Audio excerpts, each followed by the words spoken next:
you so much.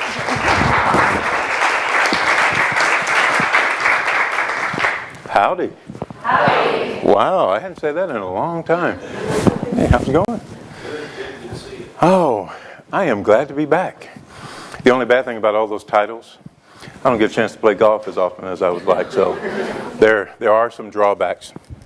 Certainly delighted for the invite to be back on campus. Texas A&M holds certainly a special place in my heart. Danny talked about the center, which I was a part of, along with some of my other colleagues. So it's, and I haven't been over there yet, so I will definitely make it over there just to peek my head in and see the old office. So hopefully I can get that done. But it's absolutely special to be here, particularly as a part of the Ponder lecture series, particularly representing folks who have done so much for this institution. And to be invited back to be a part of that makes my heart happy. So I'm absolutely glad to be here. I'm often reminded of A&M, so much so this, a few weeks ago. Why was I reminded? So, of course, I had a chance to brag as an A&M person all the way in Tampa, so they really got tired of hearing me talk about Texas A&M, but couldn't hold myself. As a matter of fact, I was in a meeting a couple of weeks ago, and I walked in the meeting, and I walked by this lady, and I spoke to her, and she said, "Howdy." I said, "Excuse me?" She said, "Howdy." I said, "Are you from Texas A&M?" And she said, "No, I'm not from." I'm like, the only place I hear howdy is at Texas A&M, and I'm in Tampa, and some woman who I have no idea who she is said howdy. So she looked at me so strange, like, "What is wrong with you? Why are you reacting that way?" What I would like to do is talk a little bit about some of the work that I've been engaged in within the past 5 years. I left here in 2006, and I went over to the Moffitt Cancer Center in Tampa, Florida. And Dr. Ballard talked about some of the things that I'm doing there. But I've been working in minority health, now we call it health disparities, for some 20 some years. I always tell people the reason why I even got into this whole issue was personal. Those of you who know me, you've heard the story of my grandmother who suffered severely from diabetes. She suffered so severely. By the time it was over, she ended up losing both of her legs. So I had both legs amputated. I was probably 12, 13 years old during this time. And to witness that was pretty devastating. And I always thought maybe there's something that I could do when I grow up to prevent that from happening to other folks. So I had no choice because my NBA career just didn't work out. So I had to do something else with my life. And so for me, health disparities, we see the data. Those of you who are involved in this, you know the numbers. You know that minority populations suffer disproportionately from certain diseases and disorders. If we look at the top 10 diseases, including cancer, the rates are much, much higher in these populations. And the question is why? Why do we have these differences in these rates? And that's what I've devoted my life to, and that is to try to answer some of these very difficult questions. And one that puzzles me the most, and I think it's the one that we focus on at our center most often, is prostate cancer. When you look at the prostate cancer numbers and you compare black men to other men, the rates are twice as high, both in incidence and in mortality. And you wonder why? Why do we have these differences? And that's even when you control for things like the income level, education level, when the disease is caught, when it's diagnosed. When you can control for all of those things, you still see the differences between these populations. The question is why? So within our, they're gone, so it left me on my own, is that right? It was up, y'all saw it, right? It was up there. So I don't know what happened. But that one in particular is pretty interesting. And so when we talk about prostate cancer, oftentimes people talk about the genetic part of that particular disease, that in black men, maybe the disease for some reason is much more aggressive compared to the white population. So we do a lot of that type of work at Moffitt with our P20, which is a very similar center that you all have here at Texas A&M, along with the folks over in the School of Rural Public Health. One of the things that I feel like we certainly need to do is we need to pull other people into this issue. Because when you think about it, it tends to be the same people who tend to do this type of work. And I call the other folks the unusual, as I was talking to Dr. Guidry, I call those folks the unusual suspects. People who do not see themselves as being able to contribute to answering this question. And quite frankly, there are a lot of folks who are not involved who I think should be involved. For example, the bench scientist at Moffitt. I might approach the bench scientist and say, hey, is there a possibility for us to look at this issue from a disparities perspective? And the answer I get is, well, I'm not a disparities researcher. I'm like, well, you're not a disparities researcher. I didn't ask you to be a disparities researcher. There are some questions that we certainly could answer together with your knowledge and my knowledge. Can we work together to address that issue? So how do we bring those folks to the table to address this issue? And one of the things that, if my PowerPoint was up, because I'm running out of material here. I'm kidding. But just imagine if we can bring those people to the table. And that's a little bit of what I want to talk about today is the infrastructure that we built at the Moffitt Cancer Center, where we have brought some of the unusual suspects to the table. I do want to tell you a quick story. How many of you have ever heard the story of tightrope walking and how it got started? Anybody know? Anybody know the person who invented tightrope walking? Nobody? Well, it's a guy by the name of Blondin. I think it's B-L-O-N-D-I-N, something to that effect. So this guy, I guess he was fooling around and he started doing this tightrope walking. He got very, very good at it. And so he decided, I'm going to make this interesting. So he decided he was going to walk across Niagara Falls on a tightrope. First person to ever do it. So he did it, walked over successfully, no problem. So good, he kept doing it over and over and over again. He kept making it interesting every single time. So he'd go over on a bicycle, he'd go over with a stove on his head. I think he may have gone over backwards on one foot.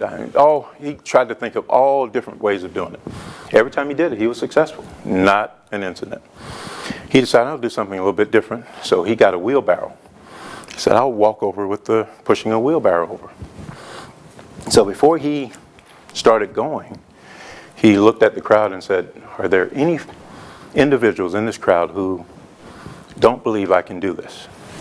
I can roll this wheelbarrow over Niagara Falls. Crowd went crazy. Oh, we believe you can do it, no problem. Yes, you can do it. Not an issue. Go for it. He started over again. He backed up. Are you sure? Nobody have any doubts that I can roll this thing over with no problem. The crowd went, wow, yeah, you can do it. So as he starts, he backs up again. And he points at one person in the crowd. What's your name? Shay? So he says, Shay, do you have any doubts that I can do this? Shay was like, yo, you can do it, no problem. We told Shay to get in the wheelbarrow. What do you think Shay did? No. I wouldn't have gotten in either. Shay didn't get in the wheelbarrow. But what does that tell us?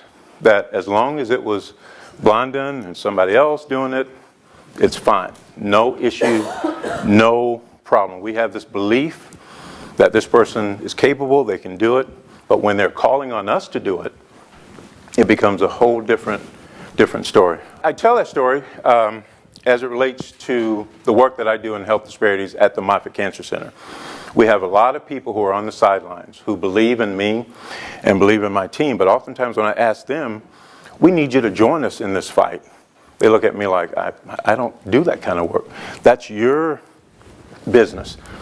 But diversity and disparities is all of our business. If it was only confined in my Moffitt diversity office or within the P20, and those are the only folks who are working on it, we will never solve some of these issues that we have. And obviously we've not been doing something right, because this issue has been going on for a long time.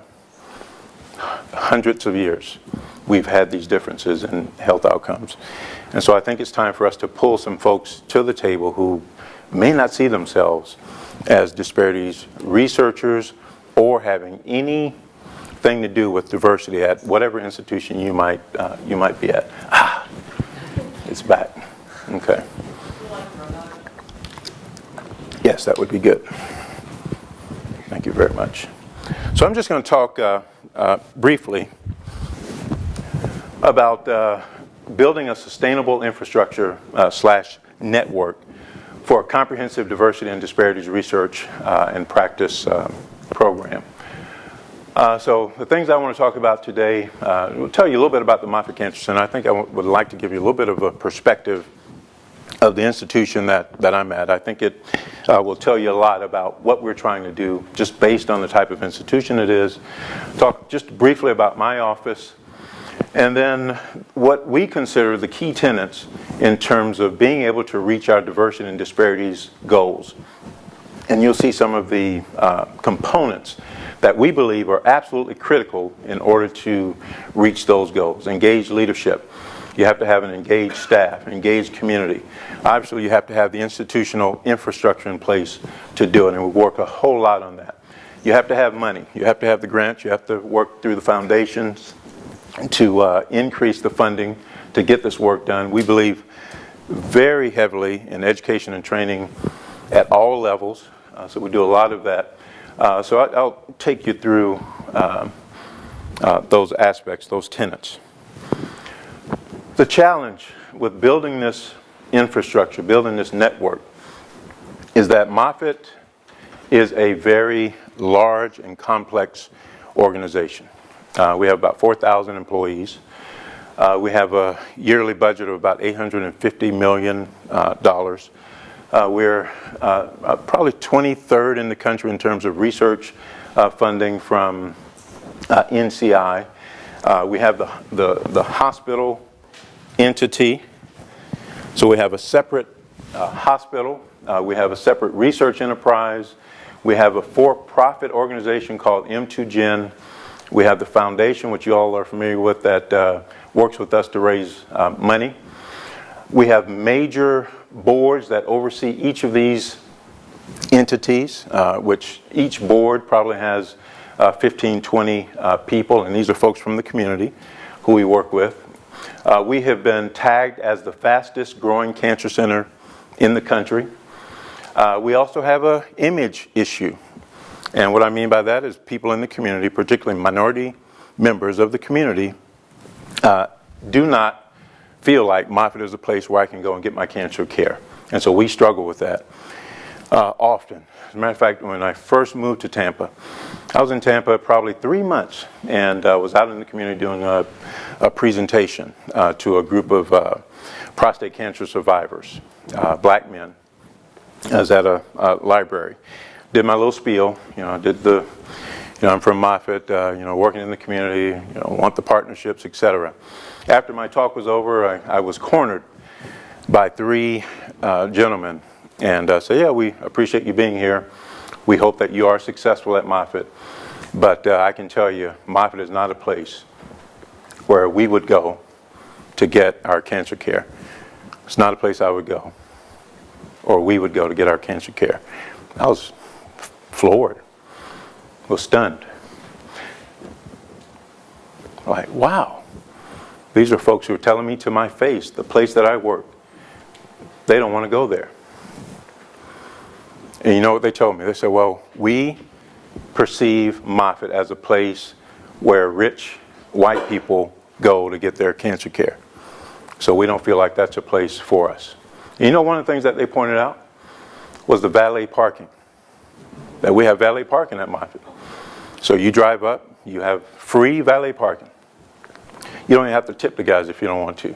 Free. But they saw that as sort of an elitist thing. But I explained to them, I'm like, the reason they do that is because people have cancer. And we don't want them driving around trying to find a doggone parking spot. They've got enough to worry about. It has nothing to do with Moffitt trying to cater to a certain population of individuals. But that was their perception of the institution. One of the things that we did when we start forming our community advisory boards, I invited those three gentlemen to be on the advisory board. So they now work very closely with me on addressing some of the image issues that we have at the Cancer Center. We have dwindling support from the state. I don't know about here in Texas, it's been a while, but y'all have dwindling support from the state? It's terrible.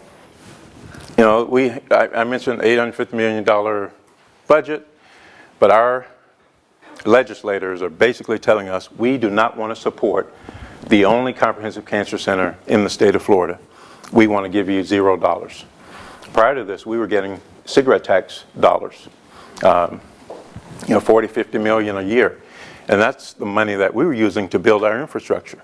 But this year they're telling us we're trying to repeal that money because the state is in such a sad state in terms of the finances of the overall state. They're trying to find money any place they can. And the unfortunate thing about it, I was in Tallahassee during a time we call Moffitt Day, where we go there and we try to educate the legislators about the work that we're doing.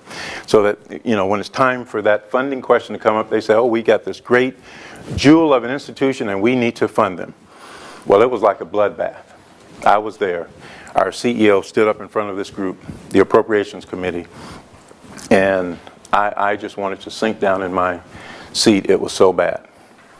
They were throwing daggers at him left and right. A true bloodbath. And you know what they were pointing to?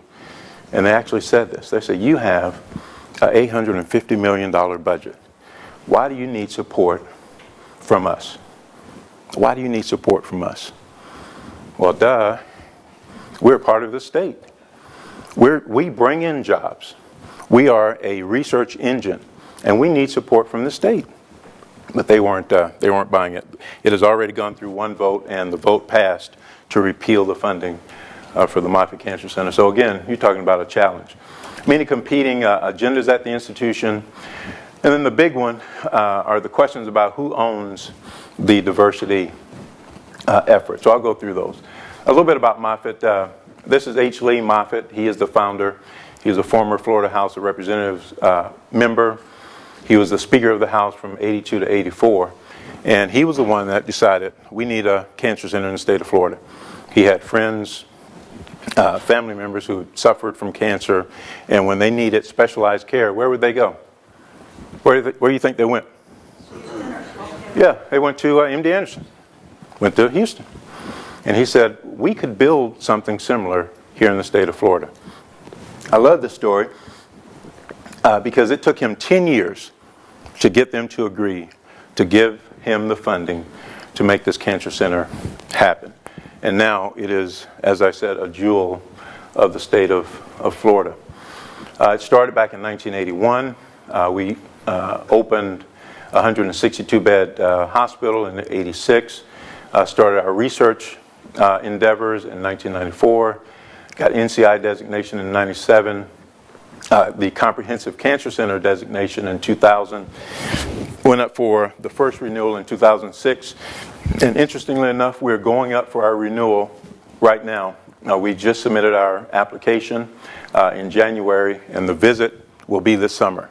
So you can imagine the researchers at Moffitt are in a state of panic because this is a big deal.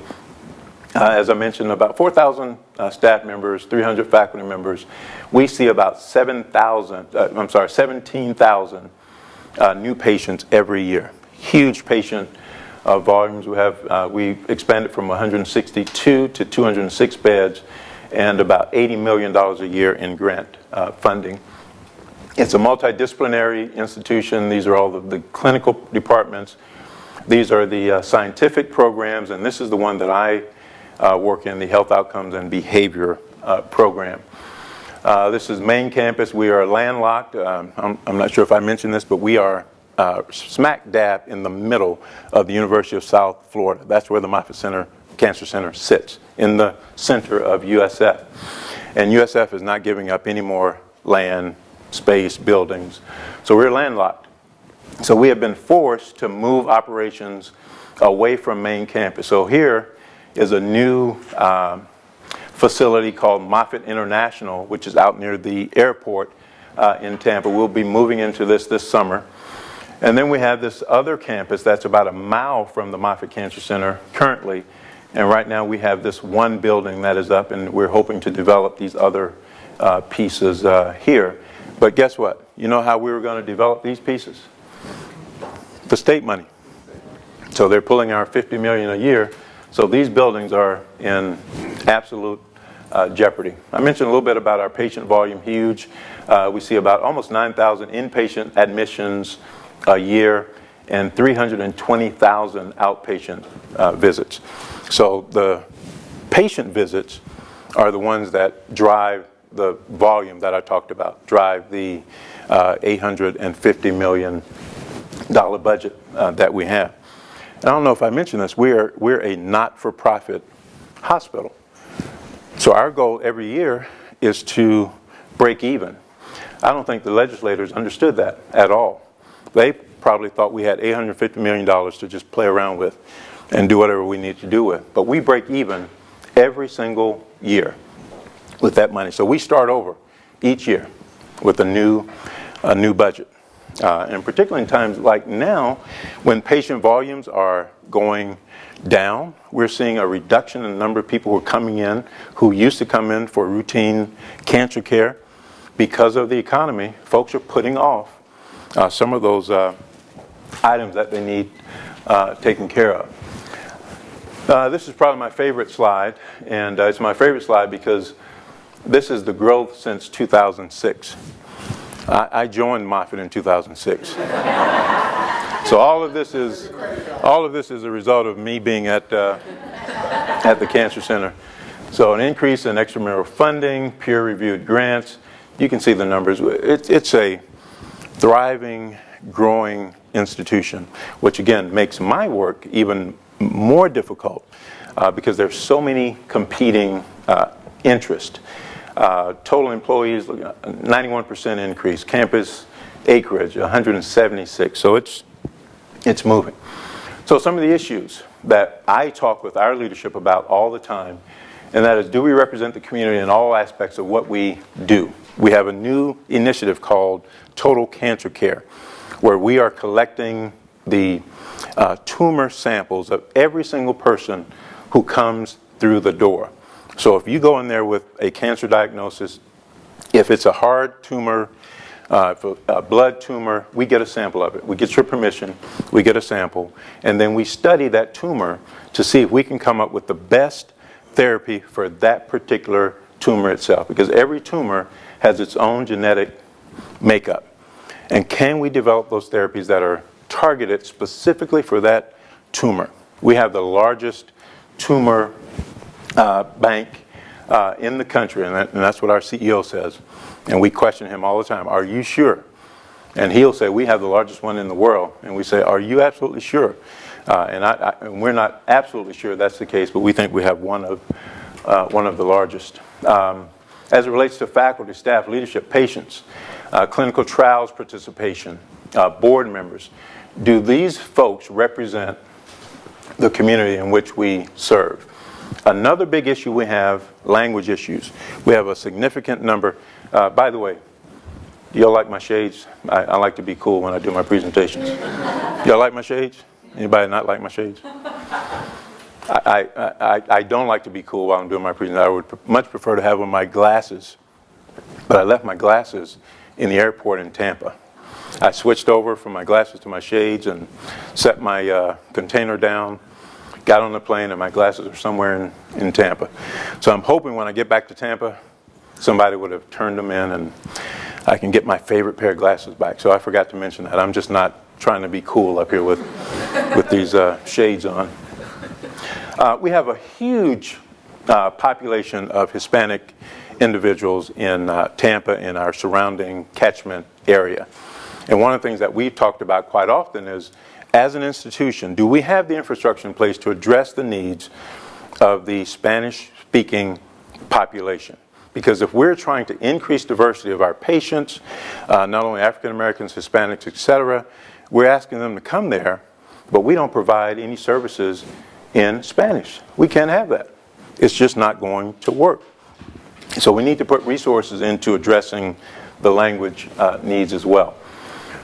Our main issue that I have been charged with dealing with is this issue right here on the board. African Americans come to Moffitt at an expected rate based on the demographics, but just don't participate in clinical trials and research studies at the rate we would think, based on the cancer cases. No participation in clinical trials. As a matter of fact, our clinical trial participation among blacks is somewhere around 3%, low. Now, when the CCSG comes knocking this summer, we're going to get hammered. We're going to get hammered. You know, why do you not put more African Americans on clinical trials? What is going on? So we work very, very hard on that. And then it's just the opposite with the Hispanic population. The Hispanics are not coming to the cancer center, but interestingly enough, the ones who do come are participating in clinical trials and research studies. Anybody have a clue as to why? So they don't come, but when they do come, they participate. Why would that be the case? Anybody have any clues as to why we are successful with Hispanics in clinical trials and not African Americans? Jump in, a student, not the grown-ups.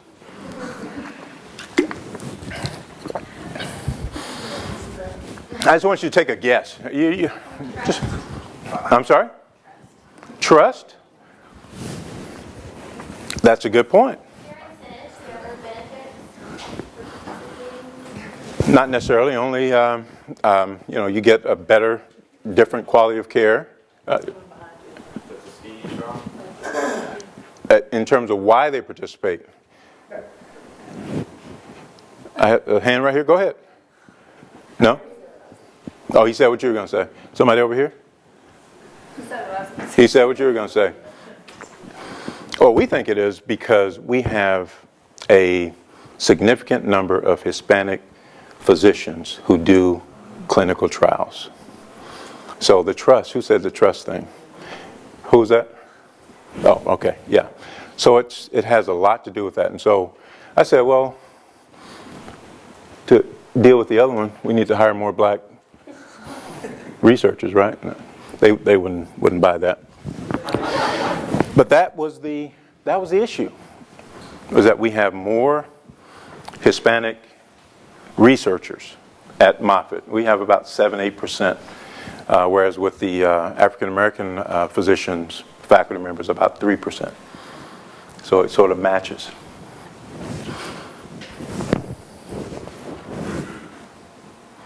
So one of the things that we decided to do was to come up with the institutional vision around diversity and disparities. And the main thing is this right here, is we want to create a cancer center that reflects the community in which it serves, as well as equally serve all communities in our cancer care, research, teaching, and service.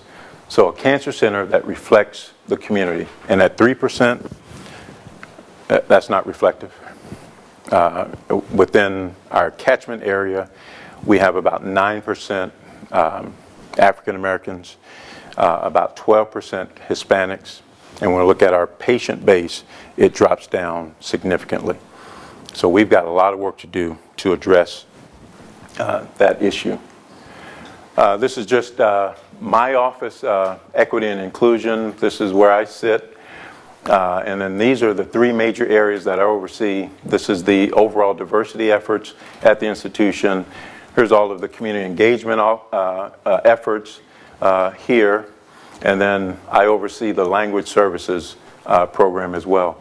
One of the things that I did when I got there, I started asking questions about our language services program, because we had our interpreters and our translators. Anybody know the difference between an interpreter and a translator? One is oral. One is oral. One is written. Which is which? Interpreter is oral. Right, there you go. Yeah.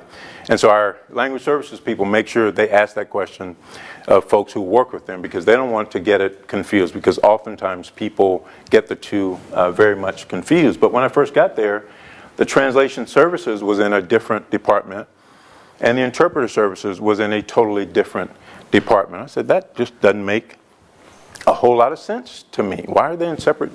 So I got them to create this language services and Hispanic programs component of the Cancer Center. So I have a person who directs this office. We have a significant number of Hispanic physicians who do clinical trials.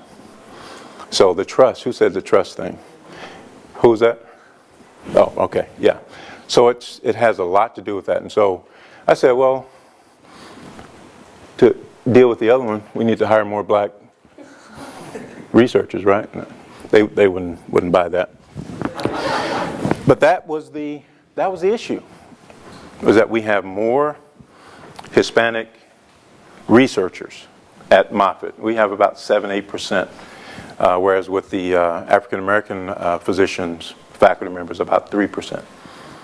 So it sort of matches.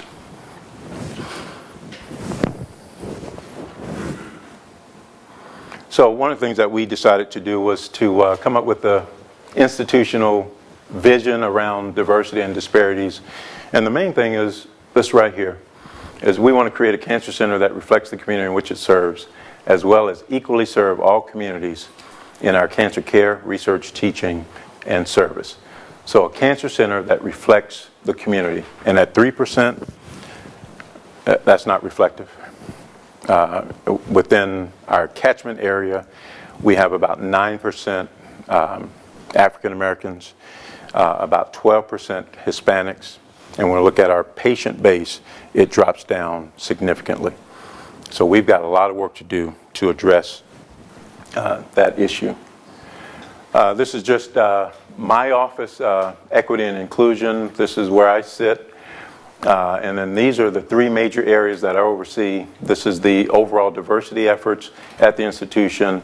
Here's all of the community engagement efforts here. And then I oversee the language services program as well. One of the things that I did when I got there, I started asking questions about our language services program, because we had our interpreters and our translators. Anybody know the difference between an interpreter and a translator? One is oral. One is oral.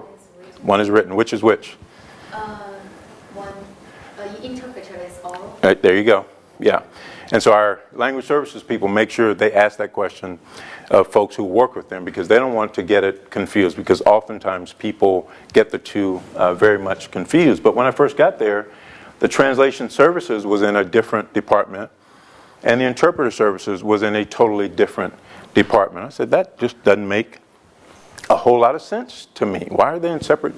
So I got them to create this language services and Hispanic programs component of the Cancer Center. So I have a person who directs this office. And so they deal with everything, all things language, in terms of our websites, all of our print materials, the signage in the hospital. We have dual signage, so that if a Spanish-speaking person comes into the institution and they cannot read the English signs, we have dual signs. So just little things like that, because if we really want to address this issue, we've got to make an investment in things like this. So this is sort of, and then real quickly, this is our Center for Equal Health, which is the P20, in which I serve as a co-PI and the different cores there. So how do we address each of the tenets that I showed you at the very beginning? Engage leadership.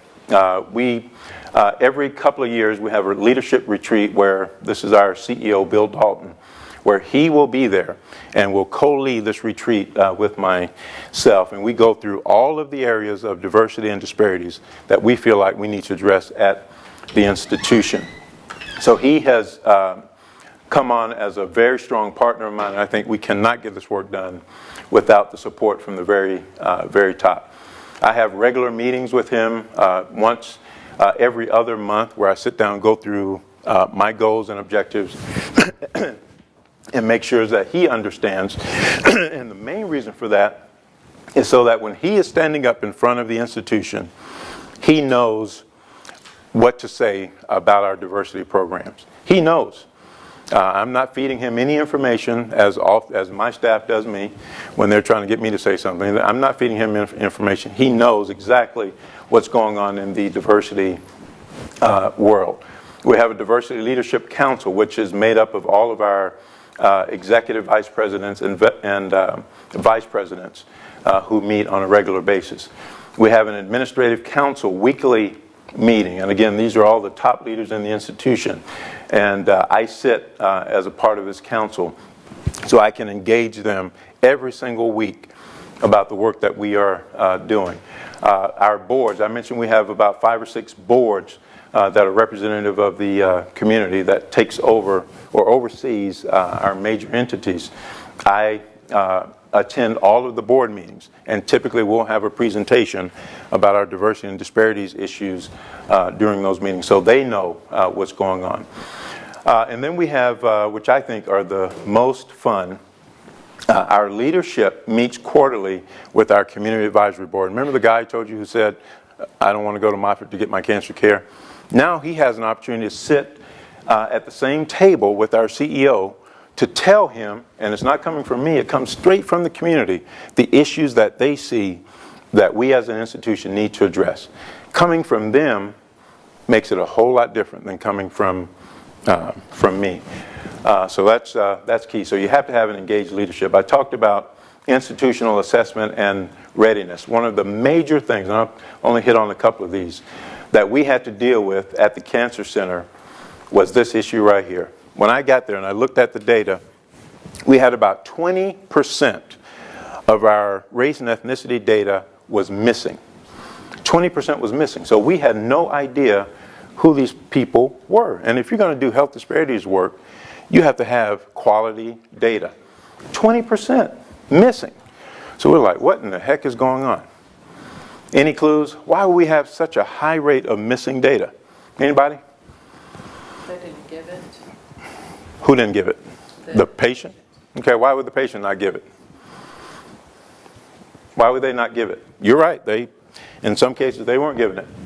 Maybe they feel like they wouldn't receive this in. So they were telling the intake person, why do I have to give you my race and ethnicity? Does that mean I'm going to get a different level of care? So I would prefer not to. So how do we address that? How do we address that issue? What will we do? The trust issue again. The trust issue, absolutely. Anybody, any clues as to how we address that? Because we did something, and now our missing data is at 3%. How do we address it? What would you do to address it? If you had people telling you that I don't want to do it because different quality of care may come because I'm Hispanic or black or whatever, how would you address that? Workers need to reflect the population that they're serving. Okay. We absolutely looked at that. So oftentimes we didn't have that representation. So we did make some changes where we hired more Hispanic and African American intake workers. So that was one thing. Excellent. What else? Yes? Provide more information on what the information they're giving is used for. Bingo. So we trained, excellent answer. We trained the intake workers so that if you get someone who comes in and says, why do you need to know my race and ethnicity? They were well equipped to be able to tell them why it was important for us to have that data, that it had nothing to do that with a lower quality of care, but that we are very concerned. And as a matter of fact, it's just the opposite. We want to be able to look at our data to show that everybody who comes in here gets the same level of care. So we trained them. We brought a group in from New York, and that's what they do. They specialize in addressing these types of issues. They spent about 2 months with our intake people to prepare them to be able to address some of those issues. So as I said, we were successful in getting that down to about 3%. I've already mentioned the language services piece, the signage in terms of the institution being ready to, with the increase in the number of Spanish patients. The other thing I forgot to mention, I said that the Hispanic patients weren't coming to Moffitt, but they were participating in clinical trials and research studies. Any clues as to why they weren't coming? Why would they not come? And particularly because we had a significantly high number of Hispanic doctors. They were there, but they weren't coming. Their legal status? No, not legal status, but that is an issue that we deal with quite often. Transportation? Not transportation, Language? Is it the language barrier? not language. It was think about what types of hospitals do the Hispanic population tend to go to. We had a St. Joe's hospital in the community, and it had been there for a long time. So they were going to St. Joe's to get their cancer care, rightfully so. So that was something we couldn't compete with, cannot compete with that. But what we can do is to make sure that the ones who do come see it as a very positive experience, that when I go there, I can guarantee you the signage, the print pieces, people there will be able to help me. We have another program, which we call the Language Badge Program. Anybody in the institution who speaks a different language, it is noted on their badge. So if I come in as a patient and I speak Spanish, I could just look at the staff members there and I can identify that person in the institution who speaks Spanish. Go right up to them and deal with it. I said, that's a simple fix. And it's all languages. Any different language that you speak, we put it on your badge. So our hope is they will come there, have a very positive experience, go back into the community and say, hey, St. Joe's is great. And it is. It's a great hospital. But you may want to try Moffitt. Moffitt is also a wonderful place that attends to the needs of the Hispanic population. Can you take some of your survivors and use them as community health outreach workers? The Hispanic Patients Center? We absolutely do that. We have a survivorship program where we train them almost as lay health advisors who go out and do the education and training. As a matter of fact, it's a part of our outreach efforts. We have a very robust outreach department that's in the community every single day doing educations, doing screenings. This is our mobile mammography bus, but I'm sad to say we have to retire our bus because the bus has the film screens, and the film now is outdated. So our radiologist said we don't even want to deal with that anymore. So we're having to retire it. So we're now doing a big fundraising campaign to get us a new bus with digital mammography. So keeping our fingers crossed. Any ideas how much this will cost us to get a new one? $2 million? $1 million. About $1 million. So it's going to be tough, particularly in these economic times, to raise $1 million for a mobile mammography. But we would see 800 women a year through this program, where this bus would go in remote parts of the counties around the Tampa Bay area, and particularly hit the Hispanic population.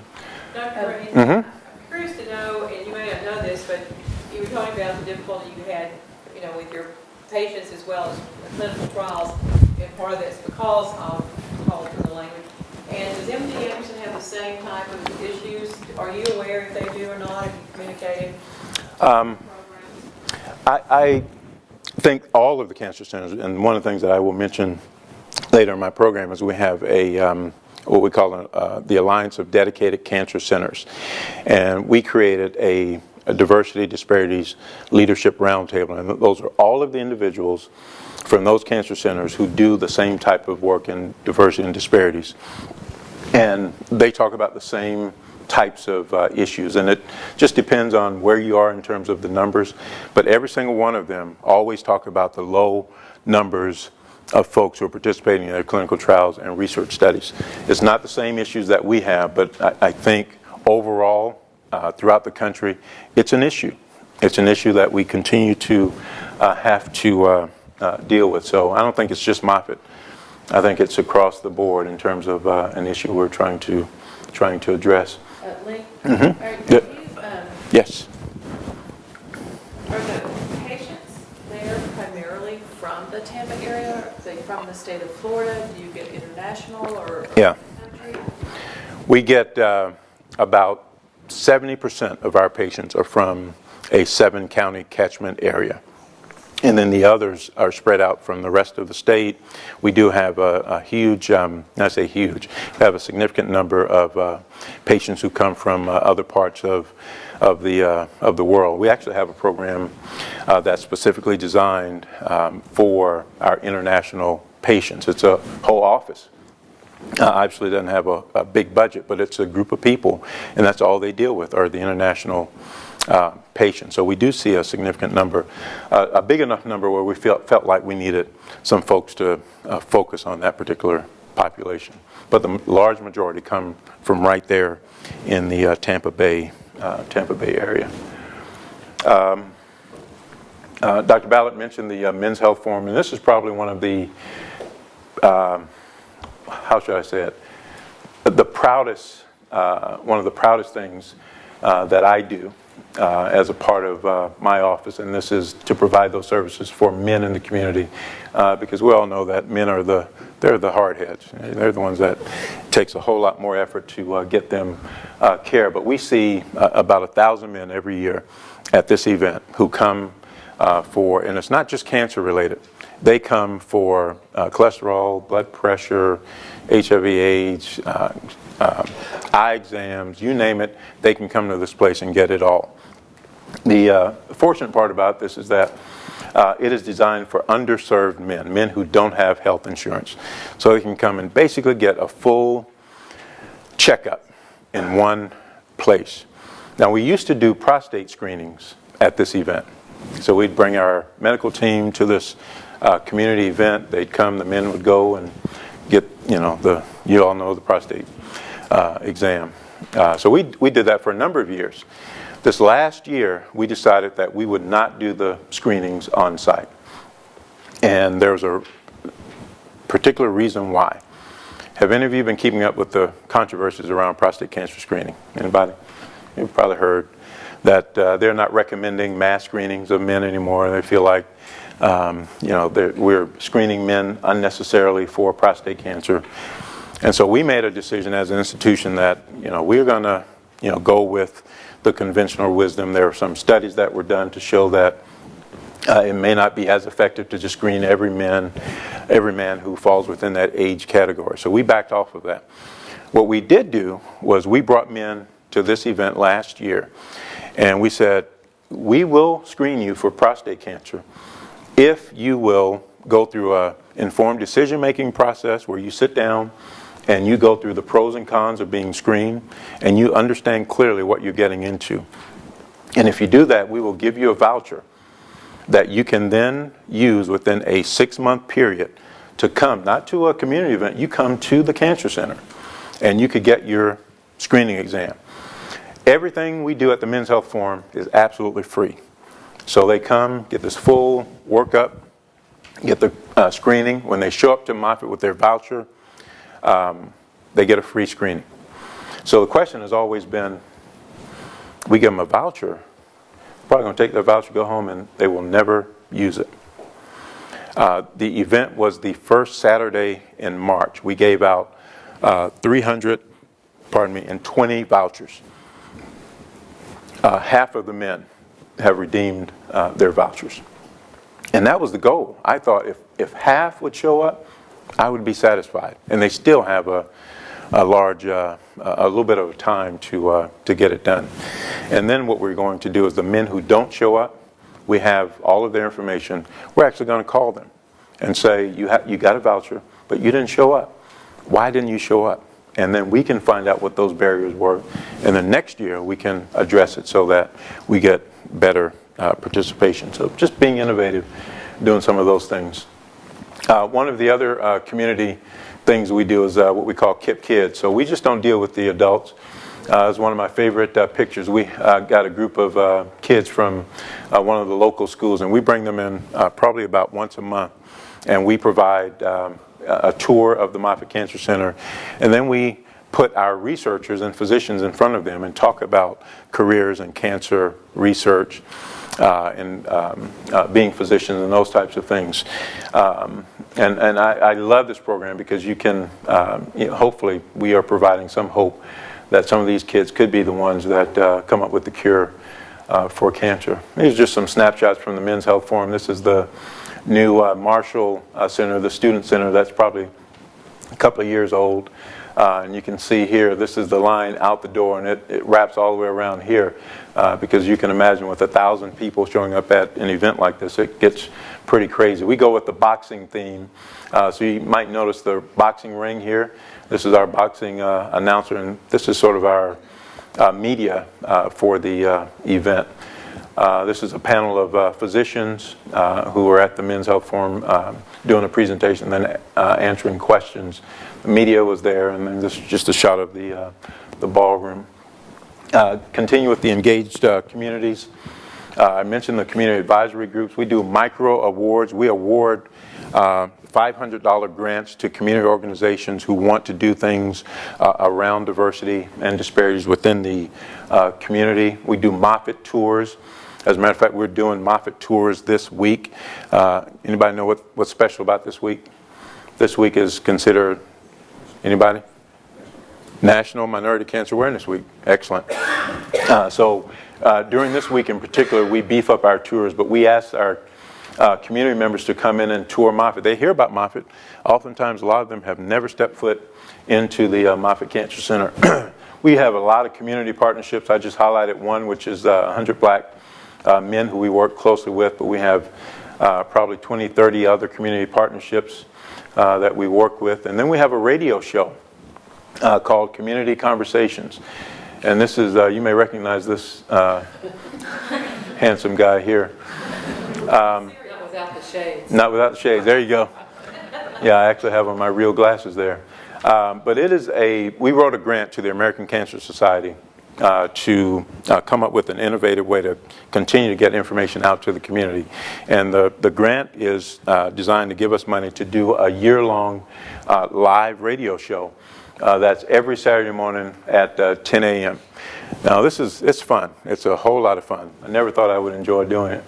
But the only bad part about it is my family hates it because it's every Saturday at 10 o'clock. I'm out the door at 9.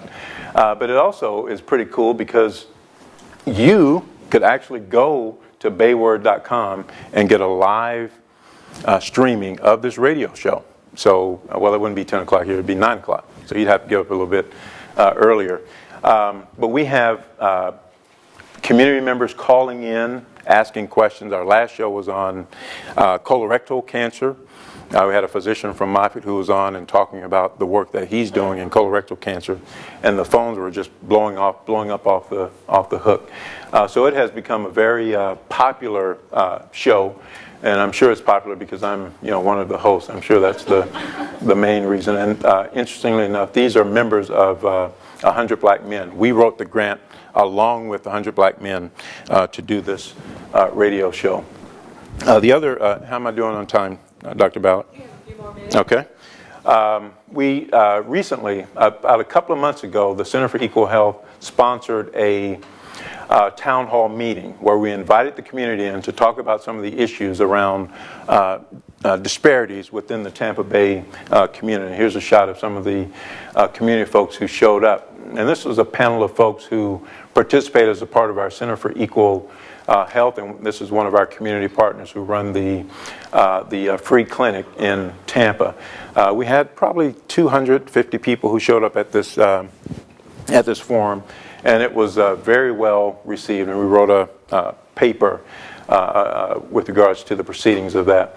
Another outreach effort where my team went out and helped build a Habitat for Humanity house. And let me quickly go to the other aspects of this. One is you have to make sure that you have the grant support to do this work. You can't do it if you don't have the funding. And we work extremely hard to find funding to support the work that we do around disparities. We have these 4 grants. And it's a P20, which you have here at Texas A&M. We have a Community Networks Program grant, a Patient Navigator grant, and a U56, which is a collaboration between a major institution and a minority-serving institution. And this is Ponce in Puerto Rico. I think we are one of the very few institutions in the country that has all 4 of these mechanisms working on health disparities. So we're very proud of the fact that we have worked to get these four grants. Our P20 is about halfway through the funding cycle, so we've still got quite a bit of work to do. And then we have these other grant projects. This one is pretty interesting, Barbers Against Prostate Cancer, and you can figure out what that one is. We go out into the barber shops and work with the barbers so that when they're giving haircuts, they're educated enough to talk to men who fall within that age category about prostate cancer and prostate cancer screenings. The other part of that is foundation support. We work extremely hard with our foundation at Moffitt to secure non-grant related dollars. We actually have a dedicated grant writer from the foundation who worked directly with us on funding for disparities and diversity dollars. Last year we received somewhere around $250,000 in support from the foundation to do this work. Our next big initiative, one which I am extremely excited about, is a partnership with Walgreens. And what we're doing is a cause marketing campaign. You all know what a cause marketing campaign is. So you go into Walmart, the cashier will say, the Moffitt Cancer Center, our great cancer center here in the state of Florida, would you like to donate, $1, $5, to support this cause? So they've agreed to work with us on that, and the goal for us is to raise $350,000 each year because they look at this as a way not only for them to get some prestige by working with Moffitt, but vice versa. And so we are hoping that this will be a successful campaign each and every year. And these are just some photos of us receiving some of these foundation checks from different organizations. I mentioned education and training. We have a huge cultural and linguistic competency training program specifically designed for our physicians. Particularly if we're going to have these increased numbers of minority communities coming into the cancer center, we need to make sure our physicians and researchers are prepared to address their needs. So beginning in October, we will be kicking off our cultural and linguistic competency training program. One of the things that we are noting now is the physicians are a little bit resistant to this. Just a little bit resistant to this, because one of the things that they feel like is we treat everybody the same. Is that the right answer? That's exactly what we don't want to hear, is that you treat everybody the same. We want to make sure that if someone comes in there who is different from you and may have different needs, that you know how to address those different needs. Did I have a question? Do your doctors want to restrict the number of family members that allow contact with cancer patients? We have had that issue. And unfortunately, in most cases, the physician has won in those cases. And because they say it's disruptive to them providing care to their patient. But that's one of the issues that we have decided we'll look at as a part of our Hispanic programs. Lecture series, we have a health disparities lecture series where we educate all of our faculty and staff on health disparities issues. We do this about once every other month. We have something we call Diversity Unplugged, kind of the same thing, but the focus is on diversity. I show up at every new employee orientation. So every new employee that comes to the Cancer Center will get a 15-minute lecture from myself about the importance of our diversity and disparities efforts. So coming in the door, they know that we are serious about these efforts. And then we have these programs that are designed for underrepresented students who come in, and we link them, hence LINK. We link them with researchers, with physicians during the summer so that they can learn about some of the work that we're doing at the Cancer Center. And then I mentioned this earlier. I think it was a question Dr. Ballard asked about. And this is our Diversity Disparities Leadership Roundtable group. And it's a part of the Alliance of Dedicated Cancer Centers. So these are all representatives. This is the representative from MD Anderson. And these are all different cancer centers across the country that are dedicated freestanding cancer centers that all have some responsibility for the diversity and disparities issues. And I call it more so a support group. This is my support group. Because this work is hard work. There's no question about it. It's very difficult work. You're working with people who don't get it, who don't understand, who don't want to get it. And I mentioned that major question we have is who owns this work? Well, if they had to answer that question, it would be me. It would be me pushing that wheelbarrow by myself across Niagara Falls. But when I sit down with our CEO, that is the question that I try to get across to him every single time, is that I don't own this. My office does not own this issue. We don't own it. The clinical trials question, the lack of participation in clinical trials and research studies, that's not my issue. I don't do clinical trials at the Cancer Center. Who owns it is the person who is over our clinical trials office. A guy by the name of Dan Sullivan, a very accomplished researcher, well known across the country. And when I first got to Moffitt and we talked about this issue, his thing was, Lee, how are you going to fix this? I'm like, how am I going to fix it? This is not my issue. This is your issue. My office is here as a support, to help support you and the work that you do. You own this issue. When we talk about recruiting a diverse faculty and staff, that's not my issue. I'm a support. Whose issue is it? The HR person, the VP of HR. That's her issue. When we talk about raising dollars to support this work, it's the VP of the foundation's issue. So I've not made a whole lot of friends at the Cancer Center, because it's typical of most places. If you have a diversity office, everything that's related to diversity, they want to plop it in that office. And that's not the way that I work, or my philosophy works. It has to be owned by the people who are responsible for that particular area. And so we have made a lot of strides in terms of getting the real people who own the issue to own the issue.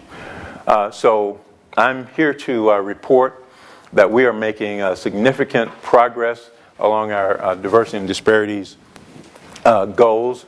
I think we've got a long way to go, but I'm one of those crazy optimistic individuals. I'm crazy optimistic. Sometimes it gets me into a whole lot of trouble. But I certainly believe that if we continue to address these issues in the way that we're going, the way we're doing it, that we will get there. And I think we have a committed leadership, and without that, which I think you have the same thing here, without the committed leadership, it's not going anywhere. It's not going anywhere.